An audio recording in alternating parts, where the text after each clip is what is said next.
Hello అండి. Welcome back to another vlog. రీసెంట్‌గా మేము చెప్పాను కదా! వైజాగ్ వెళ్ళామని.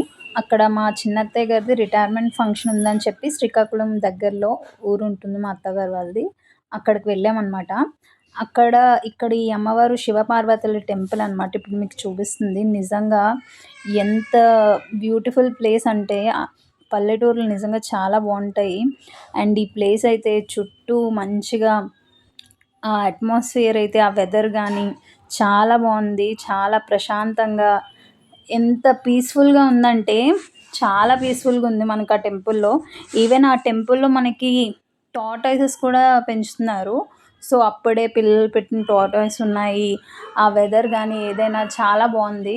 నిజంగా ఎంత పీస్‌ఫుల్‌గా అనిపించిందంటే ఆ కన్‌స్ట్రక్షన్ కూడా మీరు చూసినట్లయితే మొత్తం ఒకప్పుడు పాతకాలంలోని మనకి టెంపుల్స్ కన్‌స్ట్రక్షన్స్ ఉంటాయి కదా! అలా ఉందనమాట.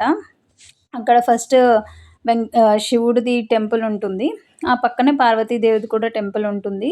దానికి ఇటుపక్కేమొచ్చి మొత్తం మనకి నవగ్రహాలు, ఇంకా బ్యాక్ సైడ్ ఏమో సుబ్రహ్మణ్యేశ్వర స్వామి టెంపుల్ అన్నీ ఉంటాయన్నమాట. నిజంగా ఆ చుట్టుపక్కల ప్లేస్ చూసినట్లయితే ఎంత చల్లగా ఉందంటే మొత్తం ఇంకా పొలాలు, చెట్లే అనమాట. చాలా బావుంటది. అండ్ మంచి మనకి మైండ్ అంతా చాలా ప్రశాంతంగా అయిపోతదనమాట. చాలా పీస్‌ఫుల్‌గా ఎంత అనిపిస్తుందో. ఈ చి శివుడు, పార్వతి కలిసి ఉన్న టెంపుల్ అనమాట ఇది. ఇది శివలింగం, నంది అనమాట. అప్పటికి మేము వెళ్ళేసరికి కొంచెం లేట్ అయిపోయింది. సో, దానివల్ల క్లోజ్ అయిపోయింది. అవన్నీ కూడా టార్టాయిసెస్ చిన్నవి అప్పుడే పిల్లలు పెట్టింది. ఇవన్నీ పెద్దవి.